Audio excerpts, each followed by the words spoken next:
We live in color, emotional beings. From moment to moment, it can change.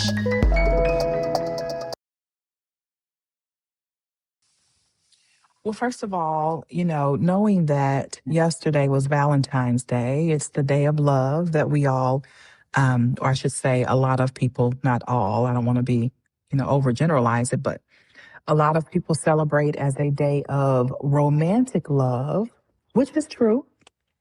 But there are also other types of love between friends, love between a mother and her children, love between, just love for your fellow man, self love, right? There are so many different types of love and so many different ways that we show love just on a daily basis. And I think, we do ourselves an injustice to just focus on romantic love only. And I think, social media and advertising has that tendency to maneuver us into focusing so much on that one type of romantic love. And then that can set up expectations in Mhm. ways that can be so detrimental and so disappointing and impact the other types of love. For example, there was a show that was on that had to do with people who are trying to cope with breakups, recent Mhm. breakups, Mhm. right before Valentine's Day, Mhm. and how they were trying to deal with that. Um, there's a couple of businesses. I'm not sure what it's called, but it's they have a location where people can go smash things or Mhm. throw axes or something Mhm. to try and get it out of their system. I'm not really sure if that's a good idea, but it's a release at least. Mhm. Yes. Um, so that coping mechanism would appear that not all of them are created equal, and some people are just not really wired in some way to find another outlet Mhm. besides, violence of some sort. Right. Right.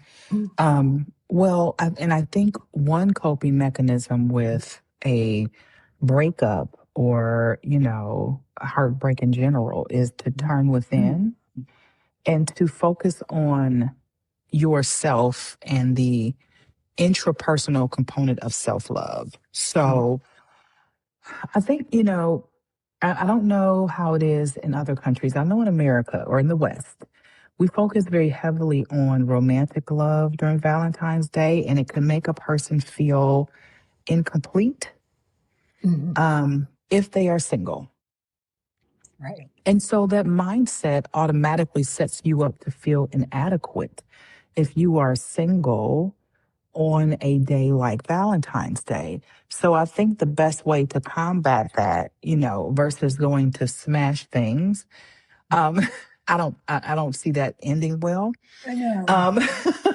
Um, I think a way to combat that is to turn towards self love, doing things for yourself that you may not be necessarily able to do um, when you're with someone, Mhm. So, and just, introspectively taking a journey, you know, kind of down through your life of how can I be better to myself? How can I show myself more compassion, Mhm. more grace? Because that's something that, especially for performers, we have a way of showing other people grace and not ourselves.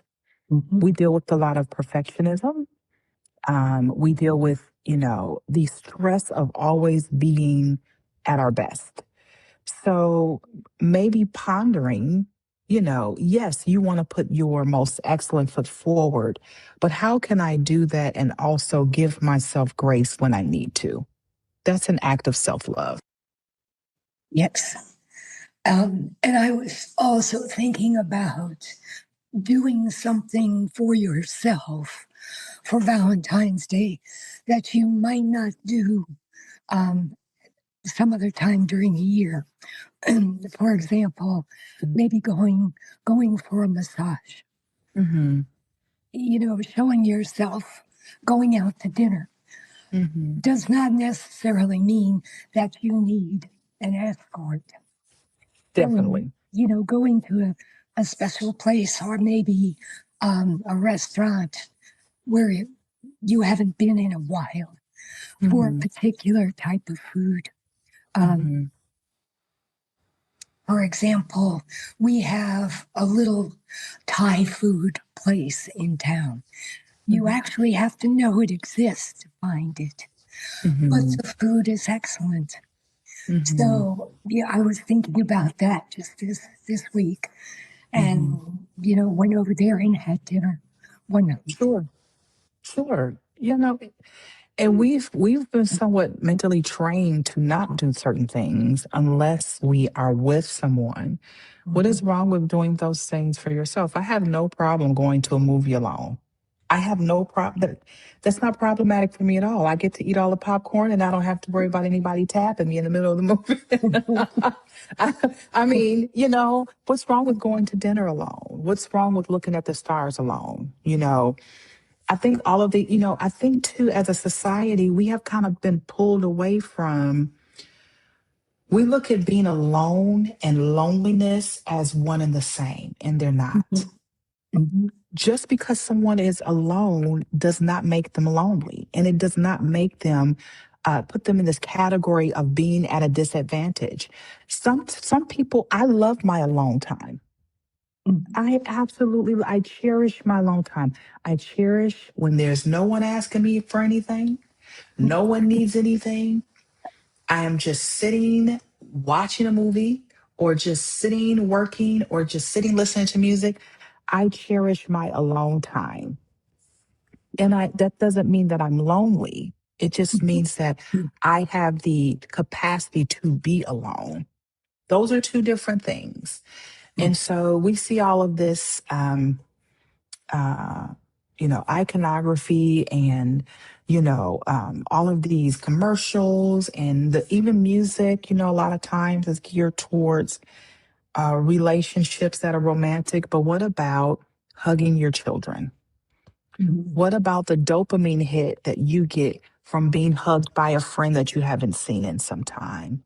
Mhm. Or just the dopamine hit that you get from helping your fellow man? Those are it's the same dopamine. There's not a different type of dopamine hit that you get from romance. It's dopamine. So I think a lot of times we're kind of shifted and geared toward that way. And we don't think of the other ways that, as in your performance, love in general can be beneficial other than in romantic relationships. Mhm. There was a jewelry commercial on, I think it was yesterday, and they had shifted gears a little bit because I think they figured, well, if someone's partner had not made the purchase, maybe we should tackle suggesting that the person themselves do something out of the ordinary and buy themselves something for Valentine's Day. So I found that very interesting as well. Yeah. Same sort of idea. It's merchandising. Yeah. Yeah. And when we have to be careful of what we're geared towards, because let's just be honest. Valentine's Day is we live in a capitalist society.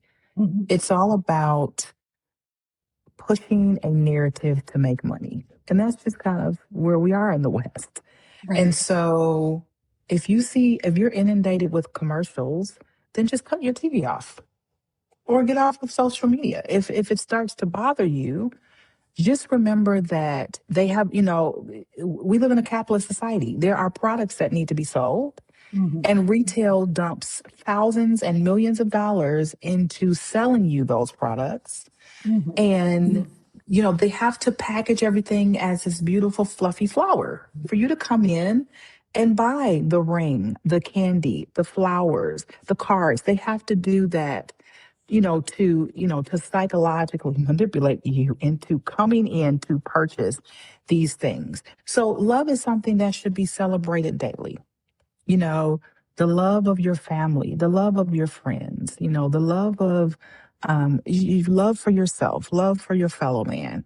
Those things should be practiced daily and thought about daily, because then the thought of one day, which we call Valentine's Day, won't be so detrimental to your mental health if you aren't in a relationship. Mhm. There was another thing that came up yesterday, which was the practice of children in school exchanging Valentines. And, how how do you handle a situation where you would have certain people who are more popular or have received many more Valentines than other students in the same class? How the value that we attach to Mhm. that and the Mhm. message that sends to the children as well. Yeah, that's a good point. Children are like sponges. They watch everything. They're very observant. And if Johnny has 25 Valentine's cards and Sally has 2, then what does that do to Sally's self-esteem? And what messaging is that sending Sally? So that's a very good point. Um, that's a very good point. I don't really like children passing out Valentine's Day things just for that alone. Mhm. You just don't know. There can be such an imbalance. Um, and the children that are on the lower end, the way that they can process that um, is not positive at all. And then we're talking about children. Children don't know anything about this. We live in a capitalist society. They don't know anything about that. All they know is Johnny got 25 and I got 2. So my worth must be less than Johnny's, you know. So that's a very interesting topic that I think should be explored in many facets when it comes to children Mhm. and how they perceive holidays, how they perceive what they do and do not get on a holiday. Um, Yeah. the whole, like with Christmas, the whole you've been naughty, you're not going to get anything, and you've been great, you're going to get a lot of stuff. And I understand, the principle of behaviorism and the positive reinforcement and the negative reinforcement. I get all of that. Mhm. But when it comes to holidays, not so much. I don't like that. That sends the wrong message at times. Yeah. And with um, the Valentines in school, one of the strategies was to abolish, exchanging Valentines altogether to avoid this situation, Hmm. um, and finding other ways to celebrate the holiday. For example, maybe the teacher would bring in cupcakes so that each child would have, so we have an even distribution Right. and we're not Definitely. dealing with a problem with you know, the Valentine and not Yes. knowing. Yes. And if the teacher handles it, it's controlled. So there's no, she knows what everyone's going to get, and everybody can, or he, I shouldn't say she, the teacher, Right. um, should should give everybody the exact same thing. If you're going to give every child, like you said, a cupcake and maybe a little Valentine's Day card, that way everyone has the same thing. Everyone feels like they have equal value and equal worth. You have to be very careful with children.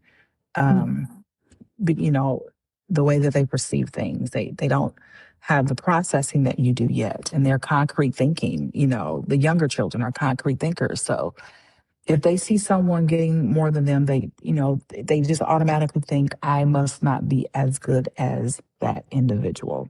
You know, so that's very important. And I mean, excuse me, you know, speaking of Valentine's Day and just love in general, when it comes to performance, it can have many benefits as long as you are in healthy relationships.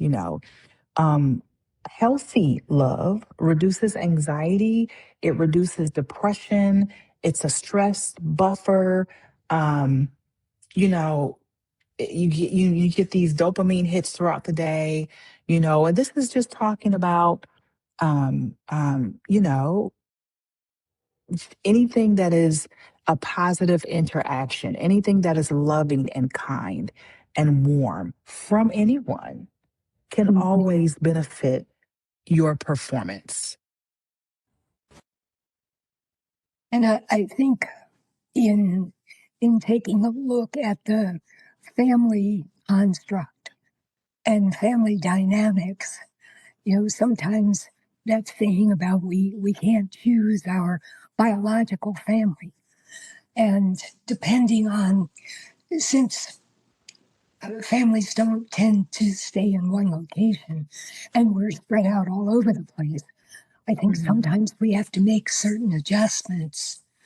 And it could be that for certain holidays, we might be more comfortable with being with friends and extended family for whatever reason, because our biological family isn't local or isn't available or whatever the case happens to be. Right, right. And who said family is only by blood? You know, I think family, the word family, of course, you have your biological family, but there are people that don't come from healthy biological families. Yeah. There are people that their family is constantly at war, and they stay away from that. There are families that just don't get along, and they know that they don't get along, and they don't really, you know, they don't really, they don't really see each other much. But then you have, you know, people that you embrace as family, friends, um, a lot of people that are a part of a church, they consider their church a church family, or they call it their church family. Other organizations that, people become a part of, family is who you embrace as family. And those interactions are just as strong as, interactions with your biological family, and are just as beneficial and feeding to you. And there are actually individuals and organizations, pardon me,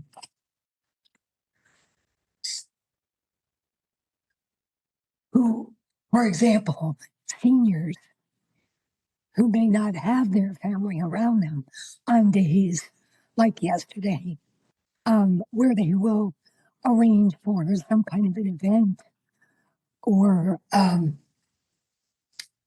have other visitors come in and interact with them so that they can celebrate the holiday and still feel a part of it. Most definitely. And that is just as important, having people there to celebrate with. All of those types of things have benefits to them.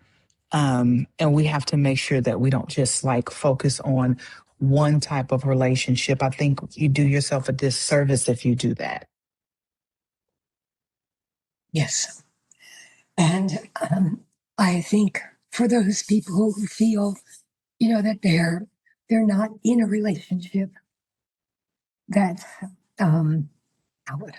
successful, and how we measure that, can run the gamut as well. But being able to inform people through our podcast that there are other ways, other types of love. As you mentioned, dopamine is dopamine. So, where you choose to receive those hugs is going to have the same effect. Most definitely. And I get more love from my Shih Tzu than I get from any human being. I mean, she is like obsessed with me. She just follows me everywhere. And, if I don't feel like I'm getting love from anywhere else, a hug from her is the world. So, just, make sure that I think we should make sure that we are investing, um, you know, time and effort into establishing those types of relationships. Not just romantic relationships, but friendships are so important, making sure that you are taking the time to establish that so that those lifelines are there, you know, whenever you need them. And just because, even if you are not going through something, it just feels good to feel loved. Oh, absolutely. Support system. We live in color, emotional beings. From moment to moment, it can change.